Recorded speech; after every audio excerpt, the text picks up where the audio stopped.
Assalamualaikum warahmatullahi wabarakatuh, ibu-ibu. Aduh. Ramai juga ya. Aduh, alhamdulillah. Aduh, hatur nuhun. Alhamdulillah hari ini kita semua dapat berkumpul, ibu, bapak sekalian. Dengan izin Allah kita bisa berkumpul sehat-sehat di sini ya, alhamdulillah. Apalagi ya? Ya hari ini saya diminta oleh Pak Am untuk mengisi kembali ya gitu. Jadi kalau Pak Am umroh, haji, saya dipanggil gitu ya, kira-kira dia gitu ya. Ya, apa tuh ya? Ada pertanyaan? Oh, belum ya? Ya nggak apa-apa juga gitu. Jadi alhamdulillah ini seperti biasa banyaknya ibu-ibu ya di sini. Udah ada beberapa juga yang pernah. Saya kesini bulan apa ya? Bulan Oktober, November ya? Oktober. Oh, mari ingat nih ini bulan ini. Ya. Ini fans ini. Fans berat ini. Jadi selalu paling depan duduknya ini si ibu nih. Ya. Ya, jadi dari awal kajian. Dari awal kajiannya. Selalu di depan. Kalau bisa mah di sini ya, ibu mah gitu. Ya, jadi memang hari ini saya diminta kembali untuk apa namanya ya, refreshing kali ya ibu-ibu sekalian gitu ya mengenai masalah-masalah kesehatan mental, masalah emosi. Karena mungkin Pak Am beranggapan masih banyak yang emosinya tidak terkontrol di sini teh, gitu ya mungkin. Nyakuku lutus wae, muring-muring wae nyapanya. Apalagi masalah ini ya, apa namanya. Jadi cerita sedikit gitu ya, ini buat yang belum kenal, aduh lupa saya kenalan dulu ya gitu. Nama saya Rama Giovanni, ibu bapak sekalian. Saya itu seorang psikiater, bukan psikolog ya gitu. Jadi saya ingatkan lagi, abdi sana psikolog, psikiater. Bedanya di mana? Kalau psikolog itu dari fakultas psikologi, kalau psikiater itu dari fakultas kedokteran. Nah, punten abdi nur rada batuk ya. Nah, tapi yang jelas bedanya apa? Jadi kalau psikiater itu boleh kasih obat-obatan ya Bapak Ibu. Kalau psikolog itu tidak boleh. Nah gitu. Tapi psikiater dan psikolog itu berdampingan ya Bapak Ibu gitu. Jadi saya pun kalau dalam kasus tertentu nggak semuanya bisa saya tangani. Butuh teman-teman psikolog gitu.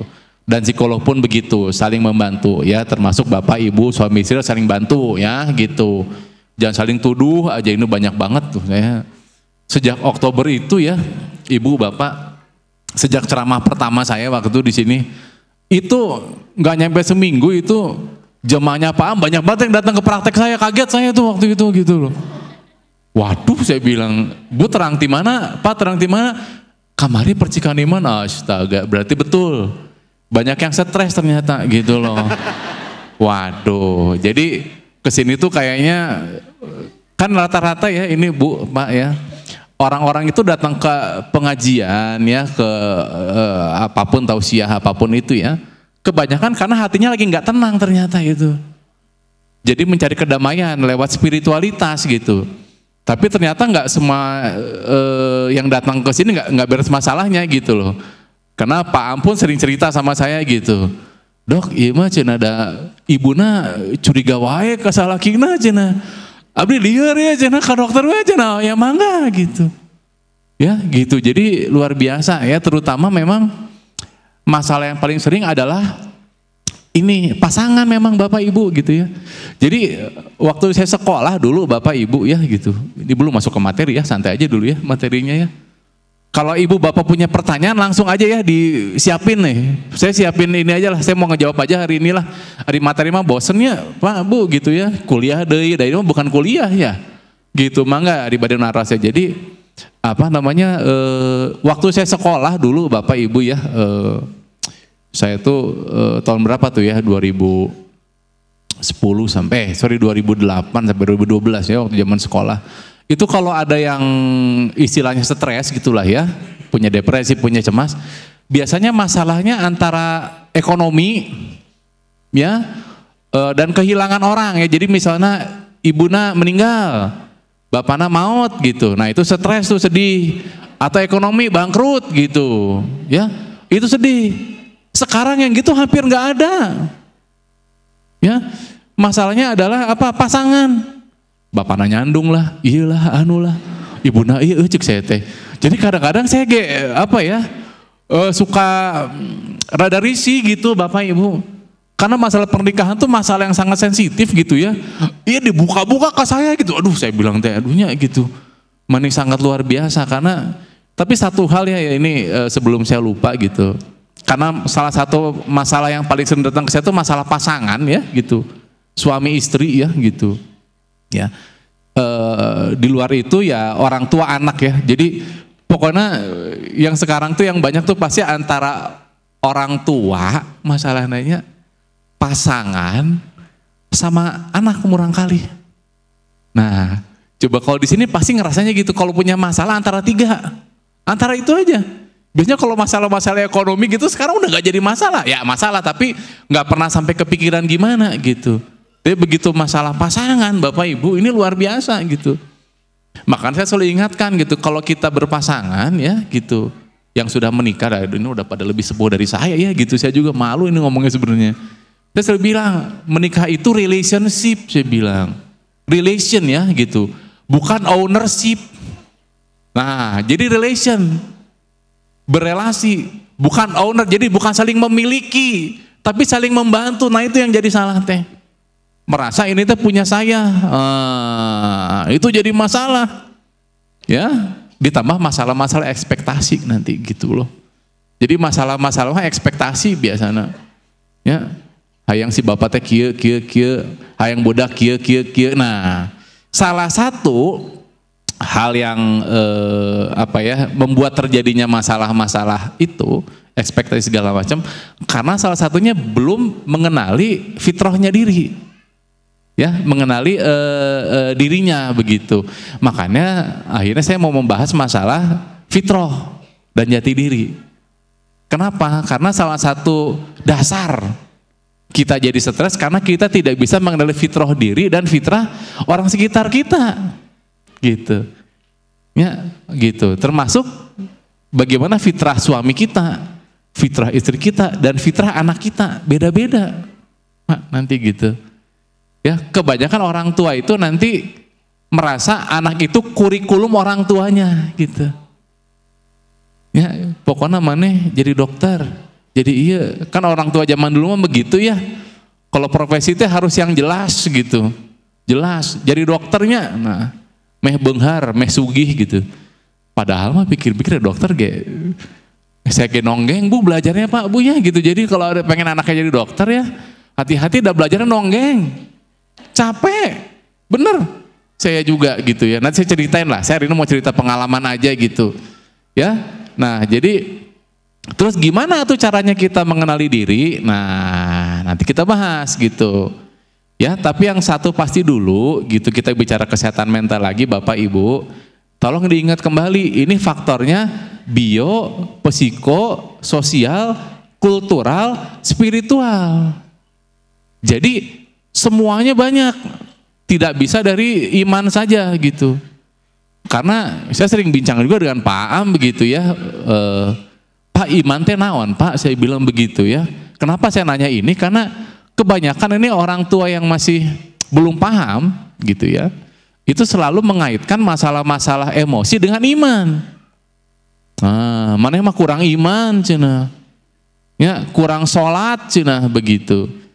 Ya gitu, saya pernah ada kasus nih dulu ya, cerita ke saya nih, pasiennya perempuan, jadi dia punya depresi begitu ya, lagi kambuh depresinya, ditelepon ibunya, Neng cina, kunaon Neng, asa baut wae cina begitu di video call teh begitu, iya mah lagi depresinya lagi kambuh cina begitu. Sok atuh Neng sholat ieu teh keur di sajadah mah cenah sampai mau kena mah cenah jadi kurang sholat naon deui. Jadi apa ya, ini masih banyak stigma seolah-olah ini kurang iman. Saya tanya waktu ke Pak Ustadz, saya bilang, "Ari iman teh naon Pak?" Cik saya teh. Iman itu percaya pada Allah, intinya begitu dengan ketentuan. Ya. Nah, saya tanya, berarti kan yang sholat percaya Allah nggak? Percaya. Jadi kurang iman tuh? Ente. Gitu. Ya jadi ini masih banyak apa namanya tuh ya, masih banyak stigma-stigma yang salah gitu. Nah jadi maksud saya adalah tolong camkan dulu bahwa ini masalahnya kompleks, ada masalah-masalah emosi mah. Ya gitu, apalagi tadi masalah relationship gitu, ini sampai sekarang saya luar biasa gitu. Kemarin saya dapat kebetulan jemaahnya Pak Am juga gitu. Jadi ini anak ini nggak mau ngobrol sama ibunya katanya di rumah, nggak mau ngomong, cicing baut cina, tadi ngomong dok, saya gitu nak, tenyaho cina lah kunaon itu teh, dibawalah anaknya teh, nah sama saya ngomong gitu, iya, nggak kesal aja dia bilang gitu, si ibunya di sebelah kia, ngomong atuh mana teh ngomong atuh, mana cicing wae kia. Bu, cek saya teh, oh iya mah ibunan dulu masalah cek saya teh gitu kan ya. Ngomong kamu teh ke dokter teh ngomong udah jauh-jauh ke sini, mama teh mayar ka dia. Astagfirullahaladzim. Jadi wah, saya bilang iya masalah di ibu. Bu, cek saya teh kalem heula. Bu, saya bilang teh masalah bukan di anak ya mah gitu saya teh. Sok saya bilang teh. Kenapa kamu teh sebenarnya? Sok anggap si mama teh ayah cek saya teh. Rek ngomong naon? Gandeng si mama gitu ngomongnya teh gitu. Oh, nyelamun tuh ya mama berisik cuna. Oh ya, ya udah gini aja. Kau mau ngomong satu buat mama kamu naon cek saya teh gitu. Si mama sih gak singa aja nah. Ternyata, jadi ibuna kukul lutut wae di rumah. Jadi berisik buat dia teh gitu. Jadi kenapa ibu gini? Niat saya baik karena anak saya ini pemalas gini-gini ya, malesku gimana nggak malas sih bilang tuh ibu gitu. Ibu nago gorowokan wae cek situ gitu ya. Jadi dia ibu nasi singa gitu ngomong, oh singa sih ibu, singa naon mama tuh ngerap cina, kandeng mama tuh cina. Oh, jadi waktu saya pisahkan ibunya keluar dulu ngomong anaknya gitu loh. Jadi tiap mau ngelakuin sesuatu, hati-hati ini jadi ibunya berisik. Jadi, nah. Karena kondisi itu makanya banyak anak tuh nggak bisa ketemu sama fitrahnya begitu. Karena kitanya terlalu mengkurikulumkan anak itu tadi. Padahal anak itu kurikulum siapa? Kurikulum Allah gitu. Jadi ngedidik anak mah jangan maunya orang tua tapi maunya Allah. Begitu yang saya pahami ternyata. Caranya gimana? Ya Allah sudah bikin perangkatnya masing-masing anak teh. Termasuk tadi ke pasangan gitu. Ya, karena luar biasa anak mah nanti kita bicara lah gitu.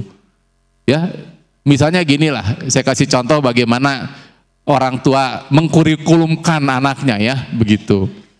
Ini teh di sekolah si anak teh, ya, nilai matematikanya 5 misalnya.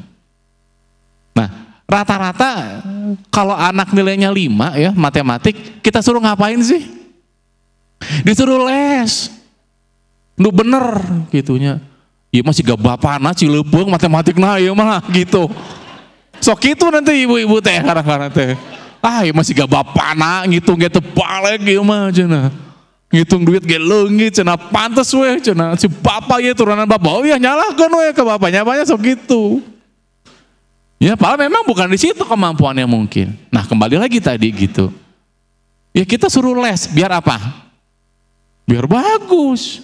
Dari 5 biar nilainya berapa? Biar 10 gitunya. Ya padahal dia tidak punya kemampuan di sana. Nah sementara nilai misalnya nilai bahasa Inggrisnya 8. Kita apain? Cicingkeun da geus alus cenah gitu ya. Tapi kalau kita bicara ilmu positif psikologi atau psikologi positif, justru yang nilainya 8 jadikan 10. Yang 5 mah jadi 6 saja gitu. Karena potensi lagi tadi fitrahnya bukan di sana ternyata. Ya, bahasa Inggris 5 diajar atuh ya masih gak bapana deh gitu deh kan. Tuh bisa ngomong ya salah deh bapana teh gitu. Jadi saling menyalahkan stop lah gitu ya. Jadi nomor 1 adalah kalau ada masalah di anak jangan selalu ngelihat apa yang dia kurang intinya gitu. Ya, tapi apa yang dia punya lebih di sana gitu. Ya. Nah, katanya ada PowerPoint ya. Nah, oke. Nah, jadi saya mau bahas sedikit nanti kalau ini ya berdiri sedikit. Nah, jadi kalau ngomongin fitrah, Ya kita ngomongin potensi sebenarnya begitu. Potensi teh apa? Jadi potensi adalah sesuatu yang kita punya, yang kita rasakan, kita mampu, dan seneng ngelakuin ya potensi. Nah kemarin saya sempat bincang tuh waktu ada acara webinar online dengan Pak Am dengan judul yang sama nih. Saya tanya ke Pak Am, Pak, dari kapan Pak Ustadz menyadari bahwa Pak Ustadz akan menjadi seorang pendakwah? Saya bilang, ya, Pak Ustadz bilang, saya menyadari itu sejak kuliah katanya. Kenapa? Jadi kalau waktu kuliah itu, ya, dia bilang, ketika saya bicara, semua diam. Nah, gitu, ya, kabeh cicing cenah. Jadi orang terpesona oleh beliau, termasuk saya gitu, termasuk ibu-ibu kan, gitu. Kalau Pak Am ngobrol teh, langsung ya gitu. Karena kemampuan komunikasinya gitu, ya gitu, sudah merasakan dari kuliah. Jadi kalau teman-teman presentasi yang lain kok nggak begitu fokus memperhatikan, begitu Pak Am yang bicara itu semua fokus memperhatikan. Nah jadi ibu dan bapak sekalian di sini coba rasakan kalau ngelakuin apa, terus orang jadi memperhatikan bapak ibu. Sampai kadang-kadang kalau Pak Am bilang ya, kalau ada mau presentasi selalu beliau yang maneh cenah, kamu aja yang maju gitu. Nah, karena orang beda-beda. Kita ngomong presentasi misalnya ya, kan ada yang harus nyiapin PowerPoint-nya, begitu ya ibu bapak ya. Ada yang majunya. Nah sekarang saya coba tanya, angkat tangan di sini. Siapa yang lebih nyaman untuk menyiapkan PowerPoint-nya? Ada nggak angkat tangan? Yang lebih nyaman siapa? Ada nggak? Soalnya mah isin-isin malu-malu gitu. Nah, suruh milih nih ya, nyiapin presentasinya, PowerPoint-nya ngerjakeuna, atau milih di depan bicaranya. Nah, siapa yang milih untuk nyiapin PowerPoint-nya? Ada nggak? Ibu 1, 2, 3, ya. Nah, ibu nih, mana tadi ibunya? Ibu, nah, saya mau nanya Bu, punten, kan lebih milih untuk menyiapkan PowerPoint-nya ya Bu ya. Bukan berarti nggak bisa presentasi kan Bu. Tapi kalau suruh milih, lebih nyaman untuk nyiapin, gitu. Jadi bukan berarti kalau kita milih itu kita nggak bisa, cuma kita tahu ini bukan otentiknya, gitu. Nah, makin sering kita melakukan kegiatan yang otentik buat kita, makin happy hidupnya. Jadi kalau bapak ibu ngeliat kok pun bojotnya murang-muring wae, gitunya, si ibunya si bapaknya murang-muring wae, bisa jadi profesinya teh bukan profesi yang sesuai sama hati gitu, sesuai dengan potensi. Ya, resep jadi guru, jadi montir ya pasti muring-muring. Resep jadi montir, kalau jadi guru ya pasti muring-muring gitu. Ya, gitu. Jadi kenapa ngomongin potensi? Karena potensi itu bahasa spiritualnya adalah fitrah. Nah, ya gimana taunya? Boleh lanjut dulu PowerPoint. Ya, kenapa kok jadi penting tah fitrah teh gitu? Kok ngomongin fitrah penting? Ya, kenal potensi itu kenapa jadi penting? Lanjut. Nah, pertama ini. Terus boleh sampai ke bawah. Nah, kita ngomong mental health dulu ya, kesehatan mental ya. Jadi kalau yang nggak kelihatan nanti dengerin saya aja ya, karena rada ini katanya tadi fokusnya. Jadi dari tahun 2001 WHO ya, World Health Organization, kesehatannya ya. Jadi apa yang disebut dengan kesehatan mental ya gitu. Nomor 1 adalah ketika dia menyadari potensinya sendiri dulu. Jadi begitu dia menyadari potensi, berarti dia sehat secara mental. Ya, gitu. Kedua, dapat beradaptasi dengan stres-stres yang normal. Karena gini Bu, gitu. Ya, stres itu perlu nggak? Perlu nggak ada stres? Perlu. Kalau nggak ada stres kita nggak berkembang. Makanya stres itu ada 2, ada yang eustress, stres yang memang sudah biasa, dan distress yang memang wah challenge gitu. Stres yang biasa apa? Misalnya ibu bapak ya bangun pagi, buka mata, buka socanya, kajamban heula, nyiapkeun dahareun heula, nah lagi stres itu teh udah mikir,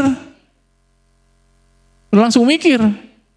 Ya, jadi dari pagi itu bangun buka mata gitu ada stres, harus mikir Aduh, gitunya tah, gitu. Ya si bapak heula gitunya. Barudak heula, tapi palai kajamban heula. Jadi kita tuh udah milih, kita udah mikir tuh. Ya. Jadi dari pagi kita udah stres sebenarnya dari bangun pagi. Ya. Nah, kalau kita nggak bisa beradaptasi dengan stres, jadinya ada gangguan-gangguan kesehatan gitu. Ya, kalau yang kecil aja nggak bisa adaptasi, gimana yang besar gitu. Nah, ketiga, dapat bekerja secara produktif. Nah, gimana maksud produktif? Jadi adalah bisa memberikan ini bahasanya bahasa Rumania, maaf ya Bu ya, Bapak Ibunya. Jadi memberikan kontribusi. Jadi satu, menyadari potensi diri. Kedua, dapat beradaptasi dengan stres yang normal. Ya, karena kalau nggak ada stres bahaya. Ya, Bapak Ibu. Jadi bahkan salah satu jalan kita menjadi original, menjadi tahu fitrah diri, itu dengan melakukan banyak kesalahan dan banyak stres. Ya, makin banyak salah. Nah, sekarang gini, anak-anak sekolah aja. Ya, kalau salah, dia jadi tahu mana yang benar kan? Nah, berarti makin banyak salah, kita makin tahu mana yang benar. Betul? Nah, jadi makin banyak masalah kita makin tahu mana yang baik, mana yang tidak. Betul? Nah, jadi saya doakan semua di sini dapat masalah yang banyak ya habisin dari sini ya gitu ya. Iya, biar tahu gitu bahwa oh ini sebenarnya. Karena saya pun ada di sini karena banyak melakukan kesalahan Bapak Ibu. Banyak. Ya. Jadi makin banyak salah, makin banyak masalah, kita makin tahu sebenarnya kita tuh maunya apa. Nggak sukanya apa. Gitu, Bapak Ibu. Ya, makin tahu. Ya, di sekolah kan, wah bener ya, ini matematik salah semua. Berarti memang bisa jadi memang, oh berarti nanti lamun kuliah mah, tong yang MIPA yang jurusan sains. Terusnya sosial gitu. Ya, jadi itu pertanda sebenarnya. Ya, jadi jangan langsung down, jangan langsung ini, karena itu bukan berarti Anda nggak bisa gitu loh. Ya, boleh lanjut dulu. Nah, oke. Lanjut. Nah, ini saya cerita ya sedikit. Lanjut. Nah, oke. Nah, jadi kita ngomong filosofi lebah dulu ya. Ini dapat ilmu dari guru saya ini ya, gitu. Lebah, jangan lebah dulu. Saya mau nanya gini lah. Bapak, Ibu ya, tahu laler ya? Tahu laler ya? Lalat ya? Tahu.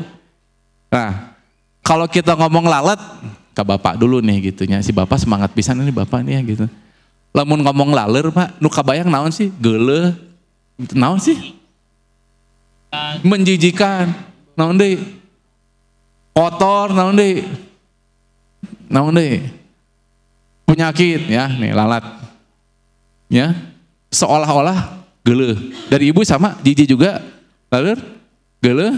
Jadi laler itu pasti gitunya. Sama kayak kes Bapak gitu lamun geuleuh entah segala laler gitu. Ya. Mana artos gitu? Mana artos gitu. Susah. Ya. Mana artos we nya, Pak. Tapi kieu menarikna balik lagi, kenapa laler diciptakan ku Allah? Aya pasti sebab teu? Aya ya gunana.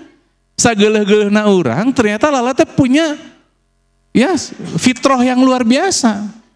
Kenapa? Ternyata menurut penelitian kalau nggak ada lalat, dunia bakal bau luar biasa. Karena tugas lalat apa coba? Makan kotoran. Ya, sampah segala lelur kan banyak kan? Kenapa? Karena kotoran. Jadi lamun teu aya laler, ambeuna di dia luar biasa baunya, bau seblaknya, bau gorengan, bau naon segala macam di dia beureun. Aya nu hitut, pokokna ripuh. Ya, gitu. Jadi menurut penelitian gitu, setiap orang itu punya pendamping 17 juta laler satu orang. Ya. Punten untuk tinjanya, ininya, anunya tuh harus ada laler.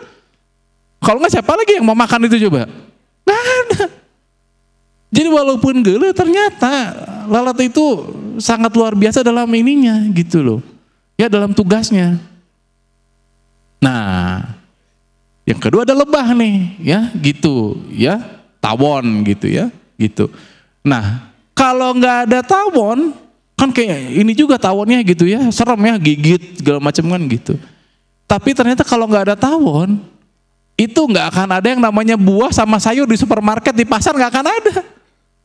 Karena untuk tumbuhnya buah dan bunga itu butuh ada bukan namanya Bapak Ibu. Kalau nggak ada lebah, nggak ada yang namanya buah, baru rusuk mungkin gitu, nggak tumbuh gitu. Ya, bahkan menariknya lebah itu apa namanya ya?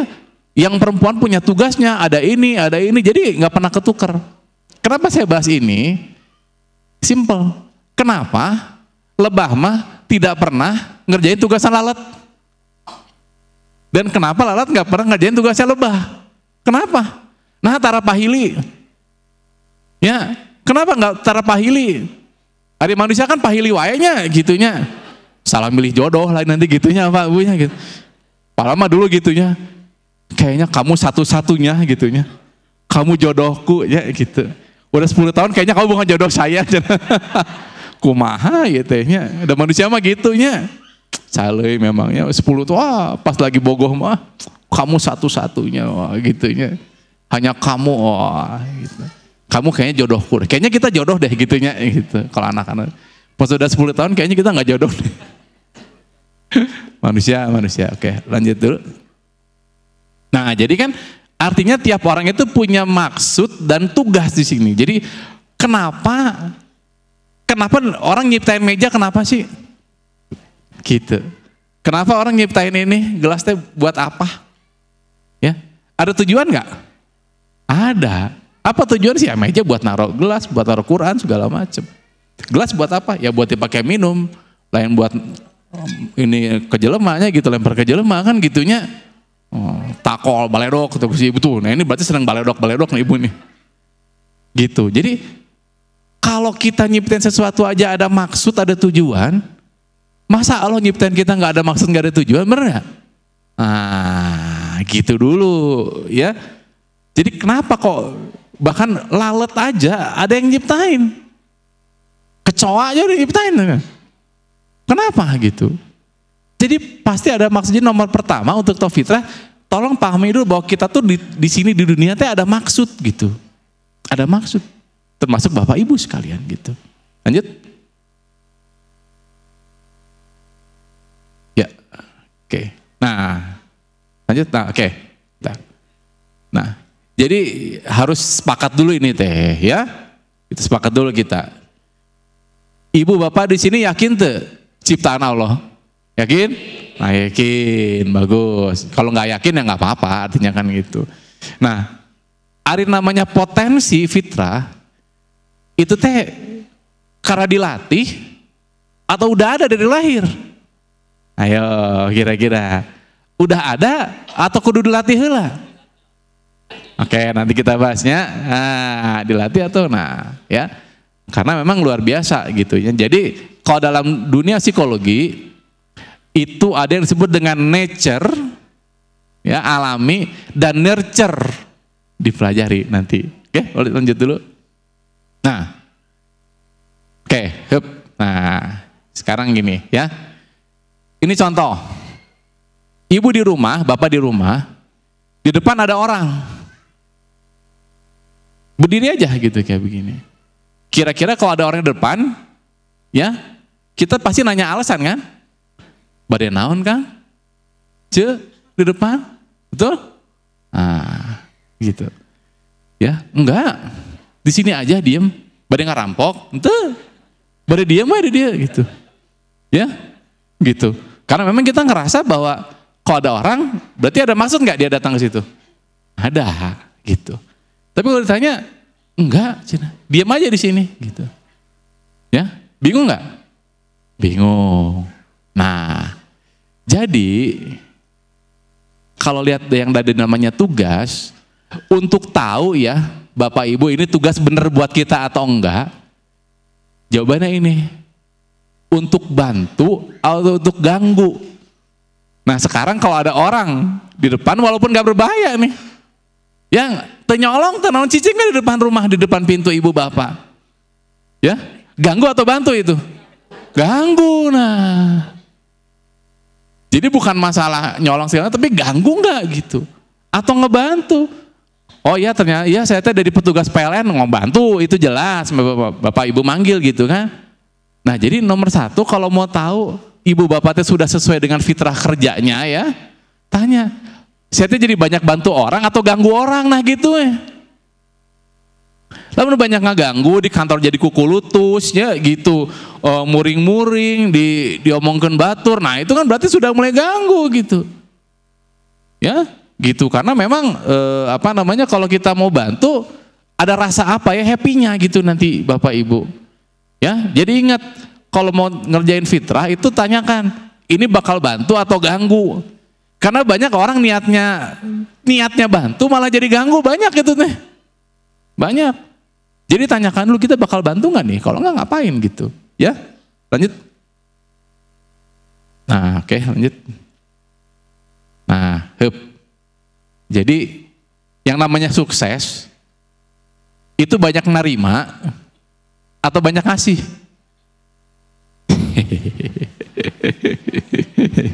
Ya, jadi sukses yang mana? Banyak nerima atau banyak ngasih? Banyak ngasih. Tapi kalau ditanya, aya duit 50 juta rek dicokot, rek dibere. Mikir kan gitu. Katanya banyak ngasih. Aya duit 100 juta ya, ke bapak, ke ibu ya, 100 miliar. Rek dicokot, rek dikasih.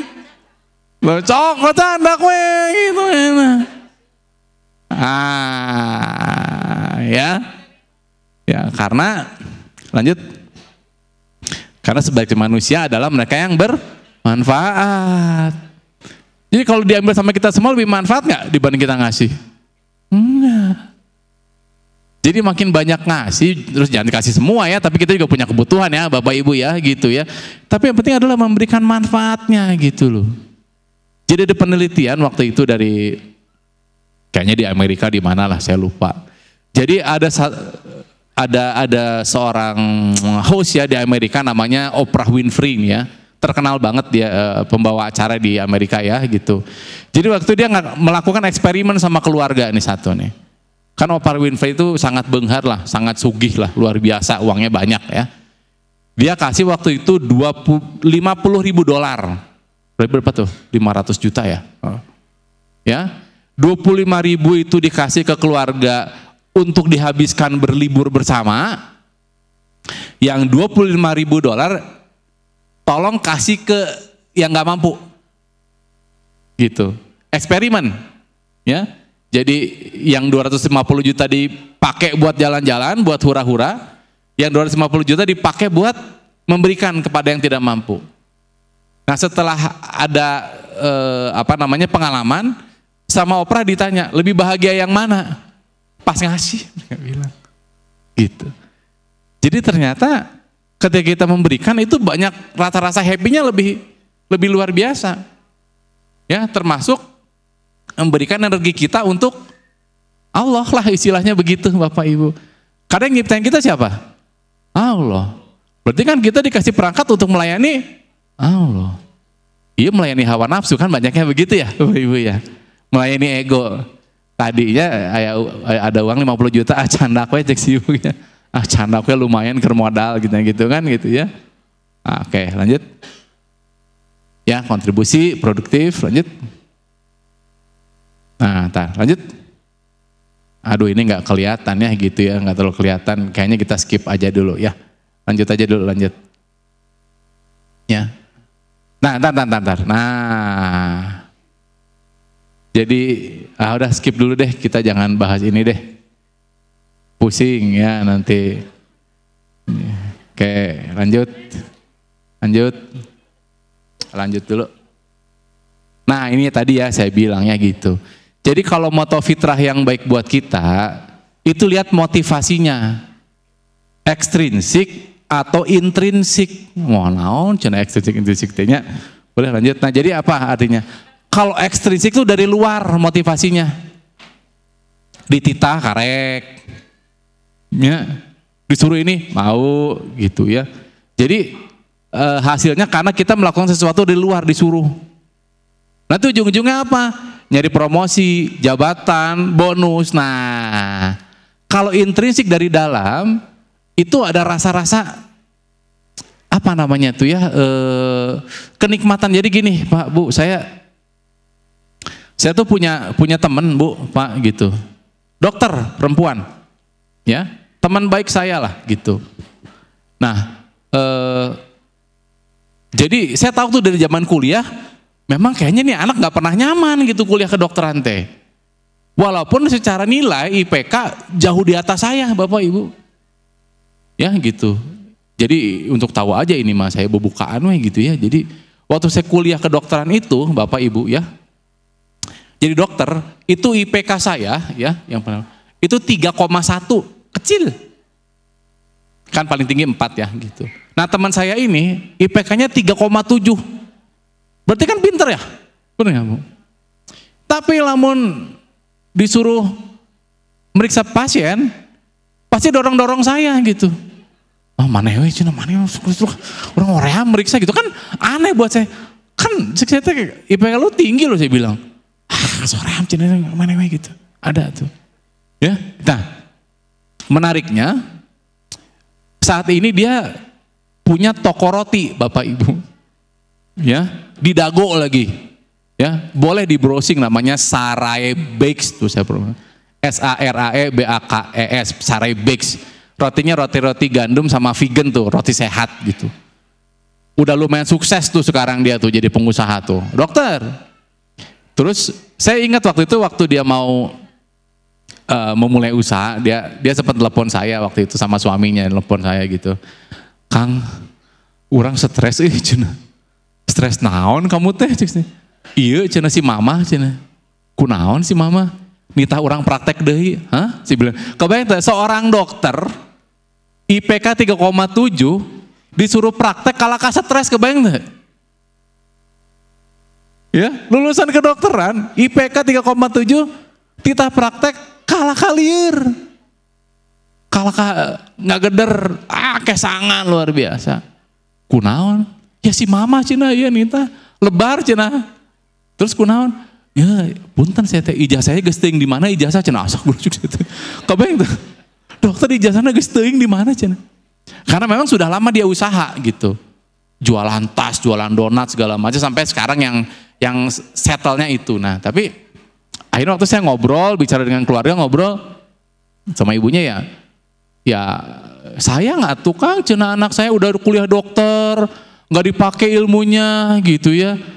Tapi saya bilang, tante gitu, anaknya nggak suka, gimana ya saya bilang.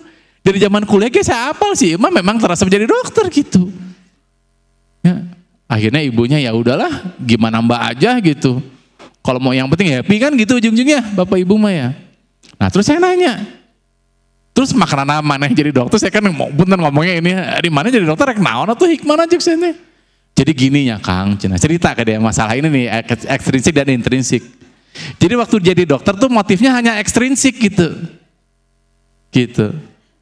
Dia ceritanya gini, waktu jadi dokter Kang saya di klinik, jeung di rumah sakit, tiap jam 6 jam ya tiap jam teh, aduh ya kapan baliknya cenanya orang, aduh di UGD, aduh ayah pasien ditanya, aduh hoream, bukan nggak bisa jadi dokter, bisa meriksa bisa. Tapi tiap menit aduh iraha balik, bayang tuh stresna. Tapi dia bilang waktu saya bikin adonan roti, dia bilang ya, pakai adonan di kio segala macam, eta ti subuh, tiba-tiba geus maghrib teu karasa cenah tah eta. Teu karaosna naon cenah, pokoknya tiba geus maghrib deui cenah.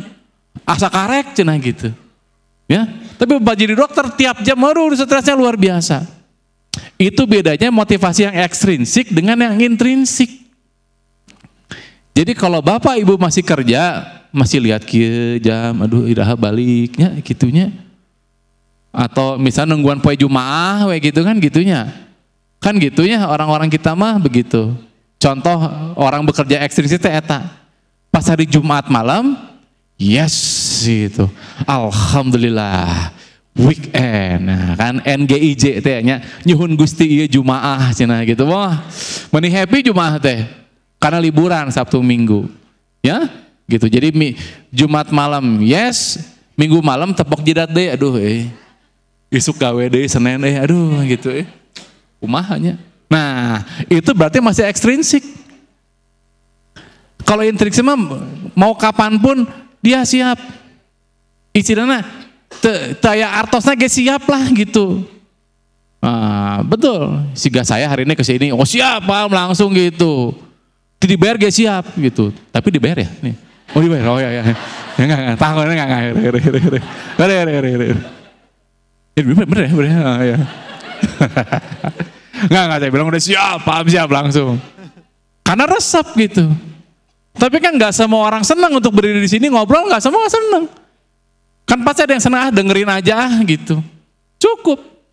Karena motifnya intrinsik, semangat, jauh-jauh ke Arjasari. Wah, tapi demi kan Bapak Ibu di sini kan motifnya sini intrinsik semua kan, alhamdulillah kan. Jauh-jauh, kadia. Coba, hanya untuk dengerin saya ya. Bener nggak dengerin saya nggak? Tahu juga ya. Kalau di YouTube ya adanya gitu ya. Ya nggak apa-apa. Ini namanya bedanya ekstrinsik dan intrinsik Bapak Ibu. Ya, karena makin banyak ngelakuin ekstrinsik, makin stres. Percaya aja saya. Makin liar, ya. Jadi kalau makin tua makin liar, hoyong anggal pensiun berarti kerjaannya bener gitu, udahlah gitu. Nah, ya terserah ya sama Pak, telangkung ya sama. Karena ini cerita saya sedikit gitu ya Bapak Ibu ya. Saya tuh mantan PNS ya Bapak Ibu, mantan. Nah, jadi saya tuh sudah pensiun dini, tapi tebetnya mah kabur kayaknya itu saya. Aduh hampura.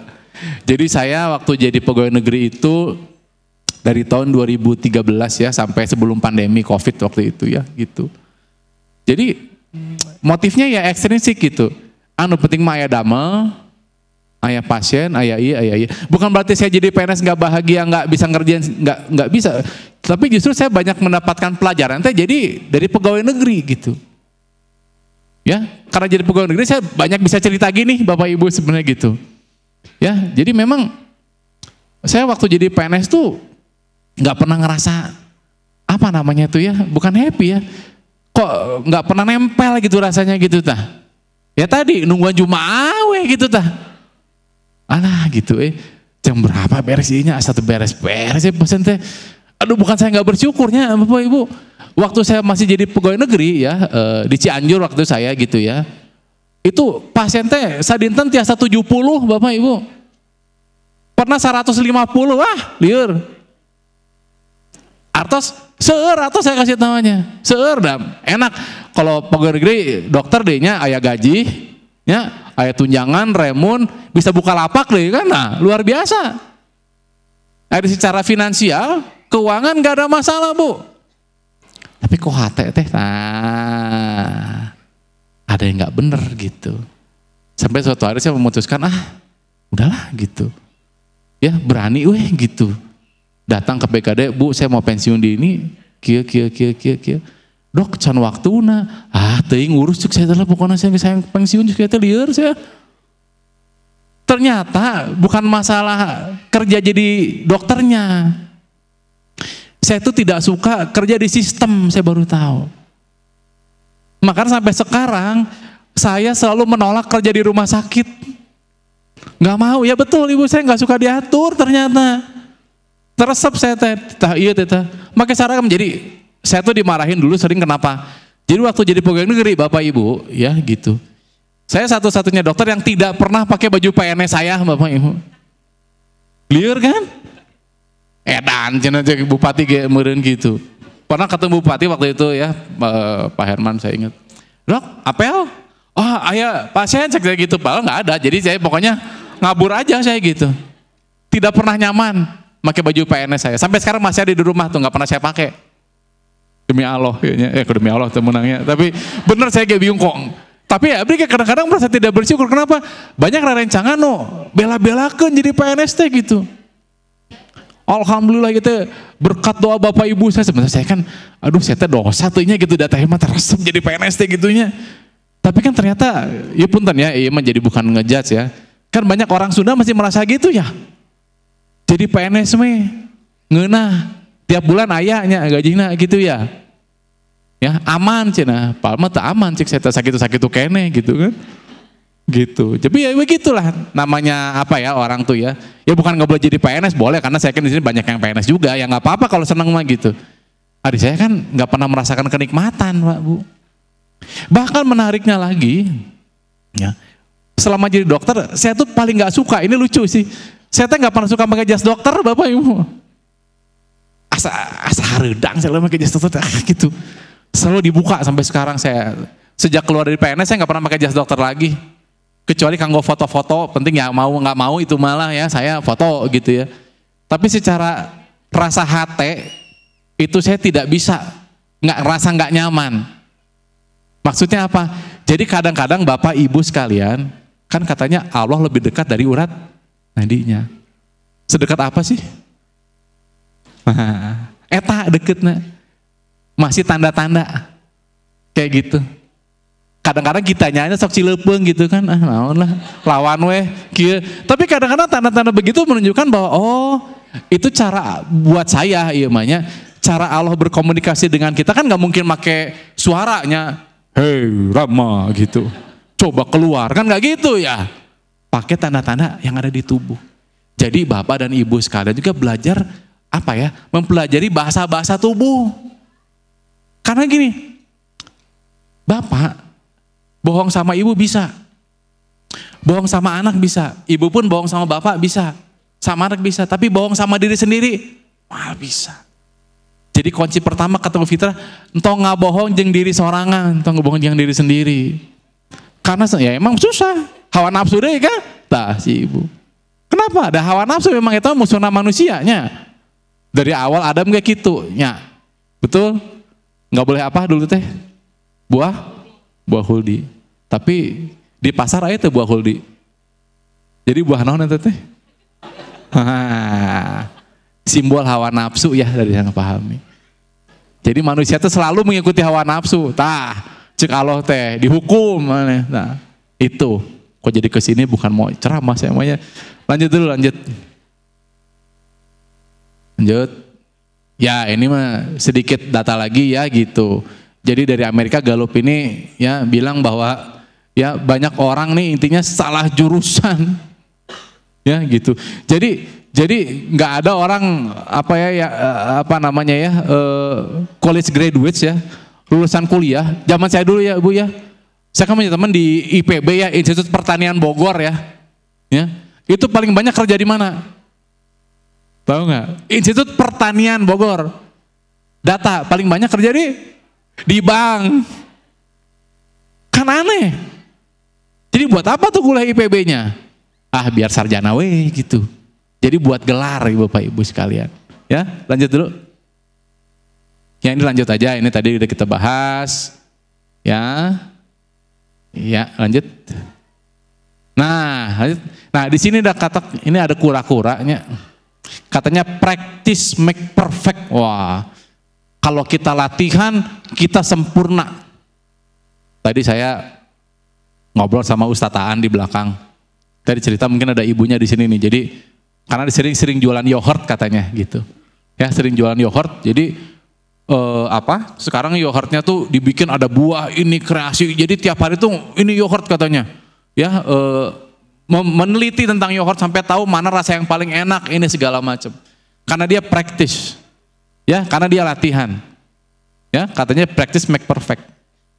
Buat si ibu ini gitu. Buat yogurt dia jadi perfect. Tapi kalau suruh buat bala-bala mungkin tidak. Jadi yang disebut dengan latihan itu membuat kita sempurna, itu tergantung juga dari tadi apa? Nature. Jadi bakat itu memang sudah dibawa dari kecil, bukan dilatih. Sudah ada. Dari lahir sudah ada. Dari kecil sudah ada. Ya, gitu. Nanti kelihatan sebenarnya kok. Ibu, Bapak lihat anak ibu, Bapak Ibu aja tuh. Udah beda gitu. Anak saya gitu misalnya. Saya udah lihatnya dari umur 4 tahun, iya mah ibuna gitu saya. Bisa apa mah ibuna, iya mah ibuna pisane gitu. Cara bicarana, cara ina ya gitu. Menganalisa, oh ini mah ibunya gitu, nggak kayak saya gitu. Agak-agak introvert lah gitu ya, agak-agak ini di belakang layar. Ya gitu. Jadi memang udah kelihatan kok. Nah tinggal kita tadi membimbing ke tempat kurikulum yang benar. Kurikulumnya Allah ada dititipkan ke kita untuk membimbing dia ke yang benar. Jadi kalau kura-kura dilatih lari, ya tetap aja gitu, pelan. Ya, jadi latihan tuh berjuang tuh bener, tapi harus sesuai dengan perangkatnya lagi, toolsnya lagi gitu. Kita bicara inilah ya keunikan lah bahasanya itu gitu. Ya, karena manusia mah uniknya unik luar biasa. Kan kalau kalau jualan baju gitu ya, ada limited edition, atau mobil limited edition. Ya, mobil Lamborghini limited edition cuma ada 3 di dunia gitu. Nah, kalau manusia mah the only edition. Nah, hanya satu-satunya. Jadi kalau merasa ada yang masih belum pede, aneh. Karena kita mah tiap orang unik, punya tugasnya masing-masing. Punya kelebihannya masing-masing, punya keterbatasannya masing-masing. Ya, kalau kura-kura suruh lari ya nggak akan beres-beres. Lanjut. Ya, jadi inilah rumus yang saya selalu ulang-ulang ya. Ciri-cirinya kita kan tahu fitrah, jadi diri sendiri adalah ini ya, bisa enjoy.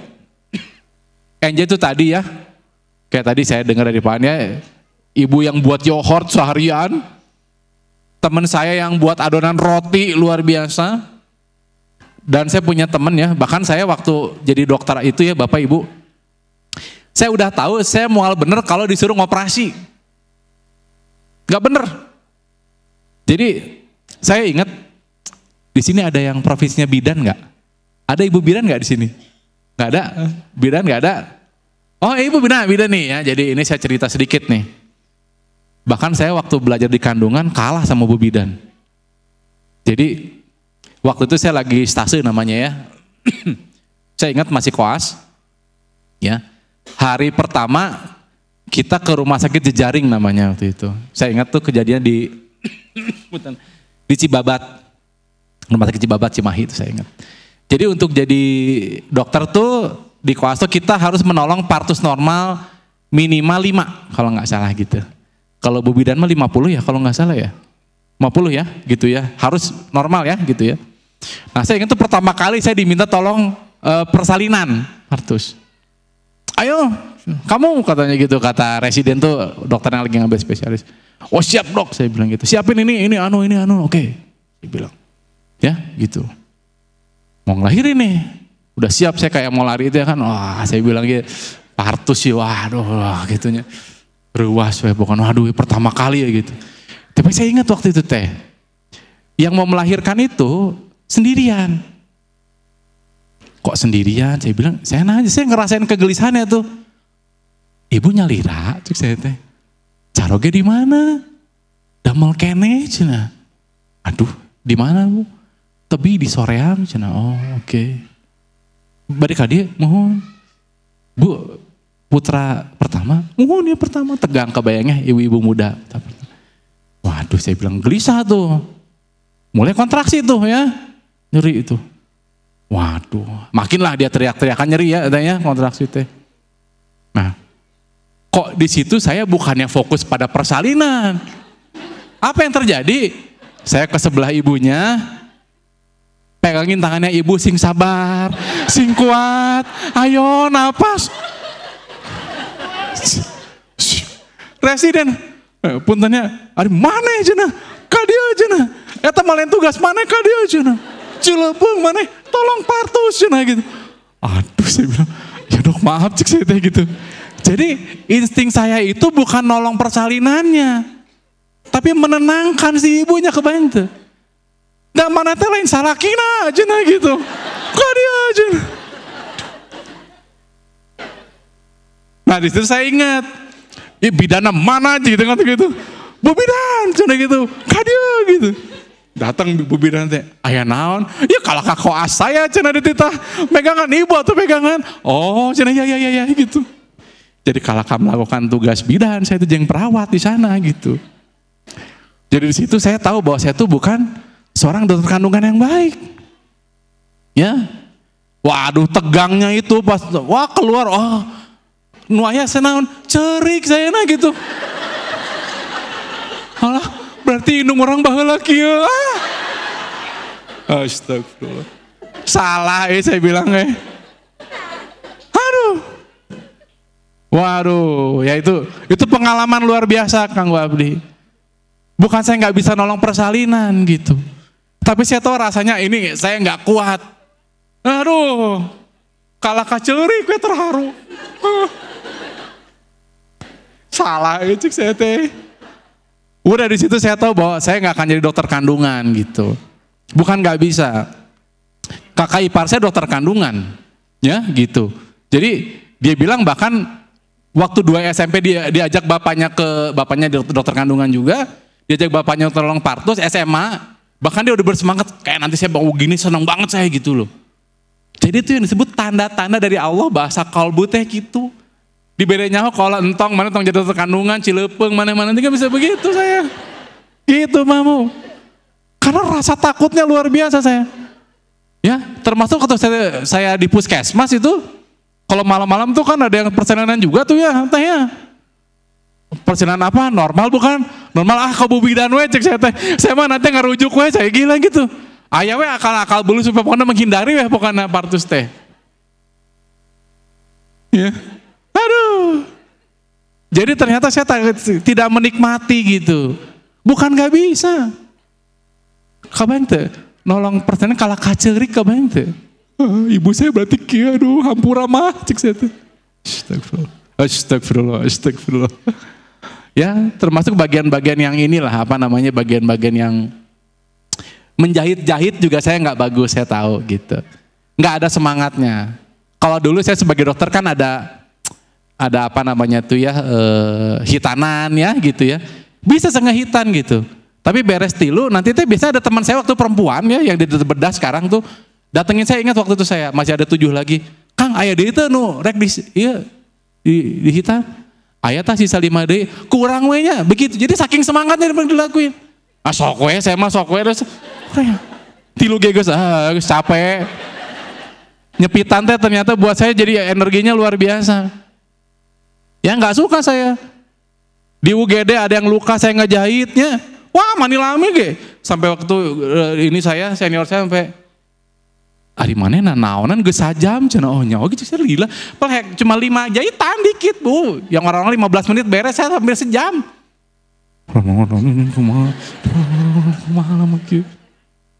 Sampai ini senior saya bilang, "Tempotah si ibu yang dijahit sama saya." Pas saya lihat geus ngorok ibuna. Sampai tidur. Raos cina dijahit lain raos lama teuing cek saya tuh pun. Jaba dibius, aduh ya Allah. Astagfirullah. Asa dosa saya tanya gitu. Jadi tidak pernah menemukan keenjoyan itu saya waktu jadi dokter yang sifatnya harus tindakan. Tapi begitu disuruh dengerin ibu-ibu ini ngobrol, bisa sejam saya teh itu teh. Sami diambek oge abi teh gitu. Hari mana teh naon cenah saja ngobrol naon gitu. Saya ingat waktu koas tuh ya di cerita saya aja gitu. Ada ibu-ibu saya kan pas masuk saya udah bisa ngerasain ti mukana ti ieu-nya ieu mah depresi cek saya teh. Udah gitunya. Oh dengerin ku saya, 2 nama teman saya laki-laki tuh. Sekarang jadi dokter mata dia kan. Ya. Itu lagi ngobrol saya menikmati, wah enjoy husu, saya teh udah husu. Sebelah teman saya ngorok. Sare. Udang cek saya teh. Mana tuh nih tengah harga, gak kuat saya cenah, gak kuat saya katanya aduh. Tapi begitu dia ngoperasi 2 jam bisa bangun dia. Jadi itu yang disebut dengan keenjoyan itu. Jadi saking disitulah saya menyadari bahwa ternyata saya mah kemampuannya ngobrol sama orang, dengerin orang, makanya akhirnya milih untuk jadi psikiater gitu. Karena memang itu sesuatu yang udah Allah berikan ke saya gitu. Dengan tanda-tanda itu Bapak Ibu gitu. Ya, kebayang kalau saya jadi dokter bedah, aduh pasti saya nggak akan beres gitu. Ya jadi ada enjoyment yang kebayang tuh. Ini 2 jam saya ajak ngobrol, ingat saya yang dimarahin sama senior saya gitu. Ya, padahal waktu itu poli penyakit dalam, dokter umum saya waktu itu. Jadi pasien sebelah mah 50 teh sudah selesai, teh masih 20 saya teh gitu. Sampai di gubrak ku senior saya. Eta mana sisa pasien 30 deui cenah, naon nanti kalah ngobrol aja. Ya ketinggalannya ini Mbak, saya bilang ini pasiennya pasien jiwa cek saya teh ya. Karena kia Oh pasien psikiatri cenah. Ya kan polipenyakit dalam dudul cenah. Rujuk mana ka ditu cenah. Oh iya salah cik saya teh. Saking menikmatinya harusnya sebagai dokter umum saya refer, saya alihkan ke psikiatri. Gitu. Salah saya. Jadi kalaupun kita senang berlebihan juga nggak pada tempatnya, hati-hati Bapak Ibu. Cerita dikit ya, cerita saya tuh. Jadi enjoy-nya harus dapat dulu. Terus easy tadi mudah ya gitu. Lebih enak presentasi atau buat PowerPoint-nya. Nah itu easy itu namanya tuh. Lebih mudah mana? Ya gitu. Ya excellent itu artinya kita dapat melakukan yang terbaik di bidang itu. Sampai orang teh neangan wae gitu.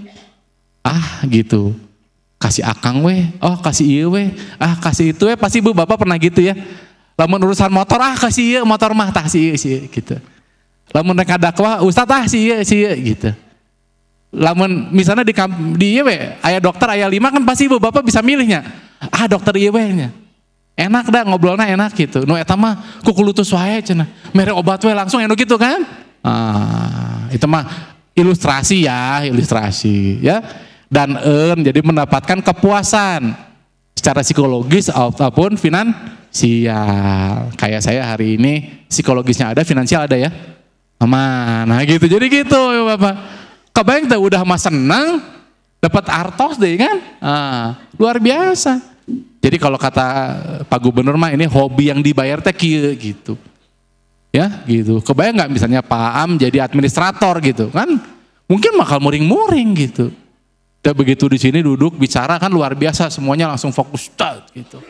Ya, itu yang disebut dengan gue banget gitu, saya aing gitu, urang ya mah gitu ya. Lanjut. Ya, hatur nuhun ibu bapak, materinya maaf ya berlebihan tuh ya sedikit tapi nggak apa-apa ya gitu. Jadi buat teman-teman yang belum pernah ketemu saya boleh follow di Instagram di situ ya gitu. Jadi untuk mendapatkan informasi mengenai kesehatan mental. Nah jadi mohon maaf bila salah kata Bapak Ibu ya, saya ceplas-ceplos gitu. Semoga hari ini kita manfaat pembicaraannya karena saya hari ini memang bukan mau tausiah tadi bukan sok ngeguruin tapi berbagi pengalaman saja. Kebayang cerita pengalaman saya ya gitu. Ya gitu ya teh. Kalau jadi bidan senang ya teh ya? Senang ya? Oh gitu, lingkap praktek. Nah ya itu jadi pertanyaan juga kan. Nah karena ada teman saya yang begitu, jadi dokter kandungan senang banget gitu ya. Jadi intinya berani untuk jujur sama diri sendiri dan berani untuk ngambil keputusan yang terbaik buat diri Anda gitu. Jangan selalu harus untuk nyenengin orang lain gitu. Tapi yang susah mah orang tua ya. Orang tua maunya gini gimana tuh. Tapi ada kumaha malah banyak yang stres. Tapi kita nggak bahas sekarang lah, nanti gitulah kira-kira. Mungkin sebegitu dulu ya. Selanjutnya tanya jawab ya. Oke. Hatur nuhun semuanya. Assalamualaikum warahmatullahi wabarakatuh. Waalaikumsalam.